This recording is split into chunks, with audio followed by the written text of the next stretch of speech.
Non, non, nous en sommes à la 10e intervention. Il y en a 21 d'inscrits. Donc je rassure tout le monde est noté, mais si tout le monde fait 10 minutes, ça prend plus de temps que si chacun en fait 2.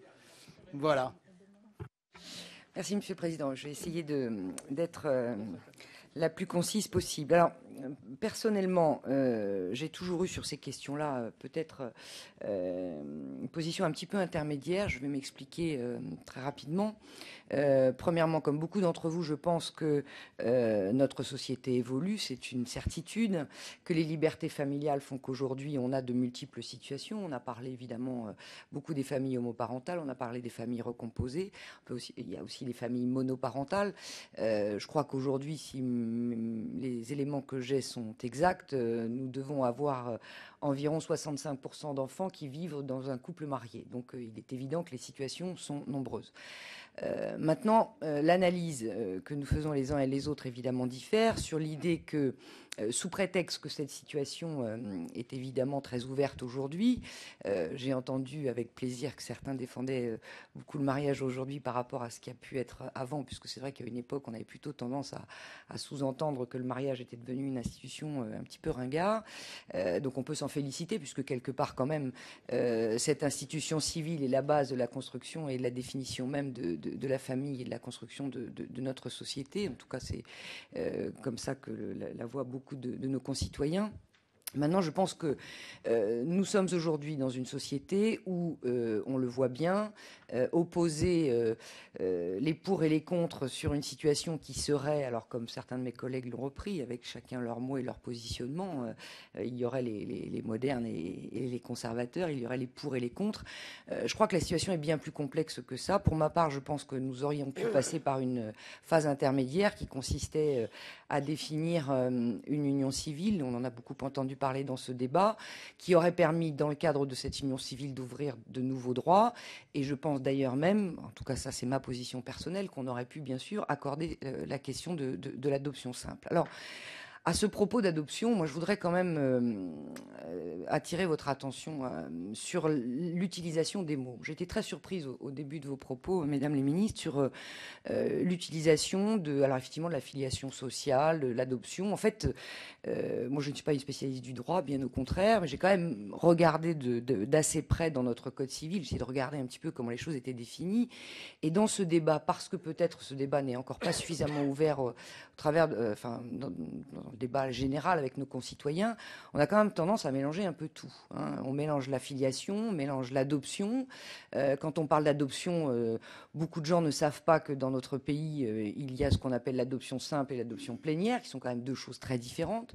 Que la filiation dans notre pays définit bien encore aujourd'hui, dans le cadre du Code civil, un lien maternel et paternel, qui donc définit un lien totalement et une identité sexuée qui donc se rapproche de la réalité biologique, excusez-moi, mais qui permet effectivement, ce qui a toujours existé dans le cadre de l'adoption simple, de pouvoir faire cohabiter des parents adoptifs tout en conservant, par rapport à la question que vous aviez, Madame la Ministre, tout à l'heure, sur l'idée de nos origines et de notre histoire.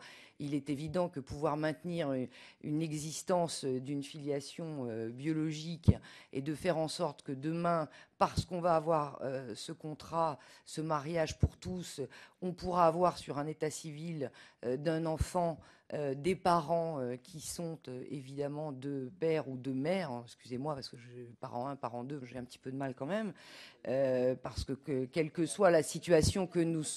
Quelle que soit la situation, mais je pense que chacun peut s'exprimer, quelle que soit la vie que nous choisissons les uns et les autres, je suis tout à fait désolée, nous gardons nos différences, l'égalité n'est pas d'être tous pareils, on est quand même très différents entre les hommes et les femmes, heureusement, et moi je pense que cette diversité fait notre force et notre complémentarité dans notre société, donc voilà, je pense que ça sert à rien de vouloir mettre en avant des choses qui provoquent et qui sont à contre-courant de beaucoup de nos concitoyens, expliquer quelle est la différence entre la notion de filiation et la notion d'adoption. Je crois que c'est important et il faudra que dans ce débat, nous puissions être très clairs sur ce sujet-là. Moi, je constate tous les jours que on mélange encore une fois ces deux notions qui sont quand même pour moi très différentes.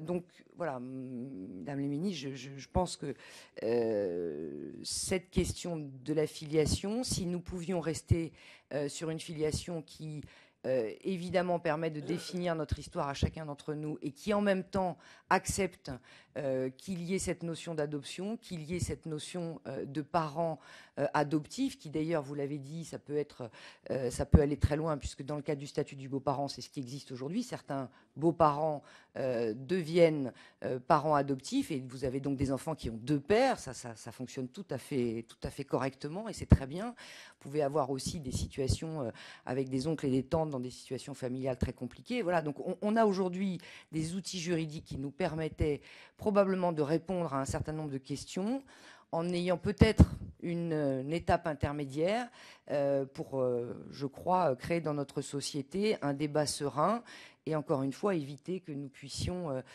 paraître les uns et les autres comme ayant des positions qui n'acceptent pas à la fois la reconnaissance de nouvelles libertés familiales, enfin en tout cas que moi je le respecte totalement, mais en même temps de respecter quand même quelque part que pour chacun de nos enfants, on parle de défendre le droit de l'enfant, hein, souvent on a parlé aussi du droit à l'enfant, je pense que c'est pas tout à fait la même chose, et que le droit des enfants, il passe aussi peut-être par respecter leurs origines et la définition qu'une filiation c'est bien un lien maternel et un lien paternel. Merci. Merci.